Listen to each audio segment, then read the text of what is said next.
Welcome back to the Sokol Arena, where tonight we saw the Creighton Blue Jay women's basketball team defeat the University of Northern Iowa Panthers by a score of 69-61.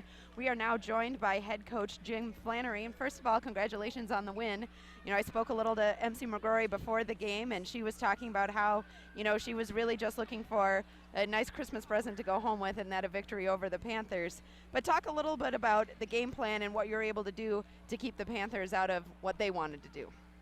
Well, first of all, I want to thank you because I think we're 2-0 since you went to play-by-play. So there's something to that, Rachel. But they're a really structured team. I mean, they're very disciplined. They run their stuff really well. They know where they want to go with the ball. So and really with only one day to prepare, you're just kind of giving them some concepts. And I thought our kids did a good job.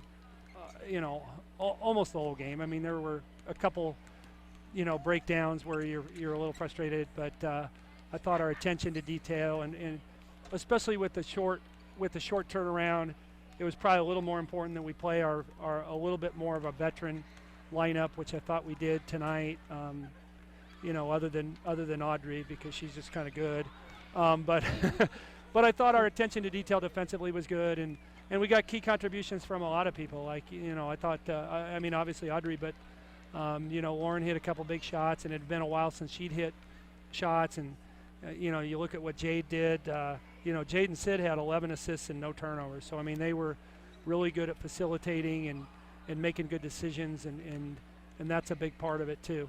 And works, too, with she had 4 assists and no turnovers. No, I didn't even see that. So again, certainly some quality ball handling and decision-making from some of your more veteran players. And I talked a little bit to Jade Owens about some of the game planning to get out on their three-point shooters. And, coming into the game, Sorensen had certainly been leading the team, and, maybe a little bit of a matchup difficulty for other teams that they face as a 6'2", primarily three-point shooter. And tonight, you held her to one shot for 75% of the game. And, she did hit 2 threes there in the end, but, held her to 8 points, and she's averaging almost 16. So certainly an opportunity to keep her in check. And, that was key. Talk a little bit about Keitel and how you saw the matchup at that 5 position for the Jays. Well, she's a really good player. She was an all-conference player, a couple years ago, and actually tore her ACL in our game with them last year. So, and really hadn't played, hadn't scored the ball that well until their last game against Tulsa. So we were like, we were worried because she'd kind of gotten going. And she's a tough cover. She does a great job of stepping back and creating space off the catch. And, we told our players that we're going to have to crowd her. And I thought the first half we were so-so at that, and then the second half we crowded her, and she did a good job of putting the ball on the floor, which is what we wanted her to have to do. But to her credit, she made plays putting the ball on the floor, and they got her in a couple pick and rolls where she had easy baskets. But we also talked about just trying to take away, making her work and taking away her legs, because she missed a couple short late and she didn't miss anything early. But like you said, I thought we did a good job on Sorensen up until late, and really in Weekly. Weekly had probably 7 points in the last 2 minutes when we kind of we're trying not to foul and giving up twos, but up until the last 2 minutes she wasn't, she was well under her season average. So Keitel was the one, but she's a difficult matchup, and there were times where we probably could have given a little bit more help off Lamar, or more timely help off Lamar. But I thought, like I said, all in all, for one-day prep against a complicated and a veteran team, I thought we did a good job defensively. Well, certainly, this is a great 2-game win streak. Conference season over, you end up finishing 6-6, and now you get a little break here for some family time. The kids get to go home a little bit for the holidays, and then coming back here, you open the conference slate at home against St. John's. Talk a little bit about what that's means for the Jays and what that game is going to be all about, and how the momentum coming from these 2 wins is going to help you leading into the conference season. Sure. Well, I think,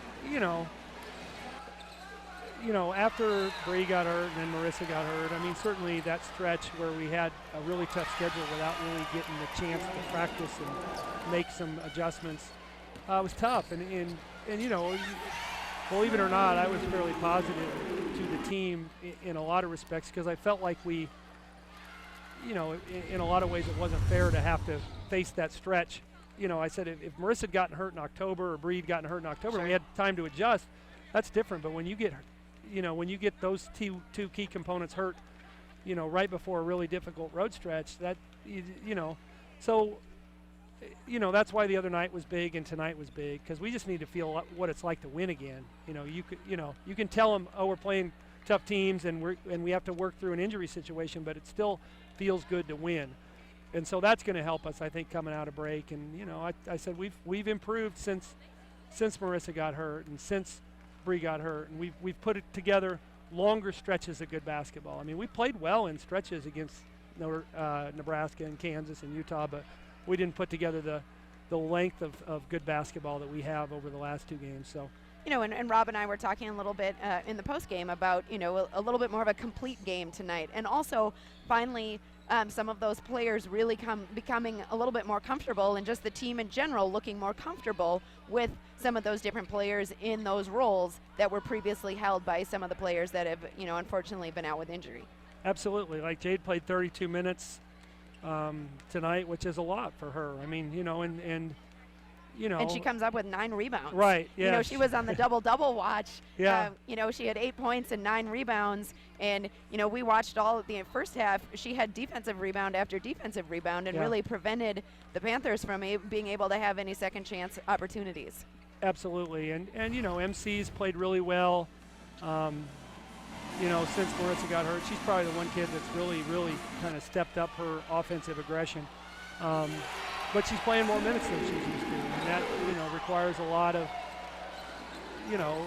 defensively that requires some things that maybe she's not used to. So I feel like we're moving in the right direction. That's what I told them. The season is a long, it sounds cliche, but it is a journey, and you're not always going to play your best basketball, especially when you have injuries. And so I feel like we're moving in the right direction, and tonight was a great win against a very good team. Northern Iowa had played everybody close. They played a really good schedule, and it was a game that I really felt like we were going to have to battle in the way that we did. And we played pretty well, and we had to play pretty well. Well, I don't want to keep you any longer, so we want to, first of all, congratulate you on this victory. We want to make sure to wish you Merry Christmas and Happy Holidays, and enjoy, the couple days that you'll have off, and then we wish you the best of luck against St. John's when you come back after the break. Okay. Thank you, Rachel. Merry Christmas to you, too. Thank you.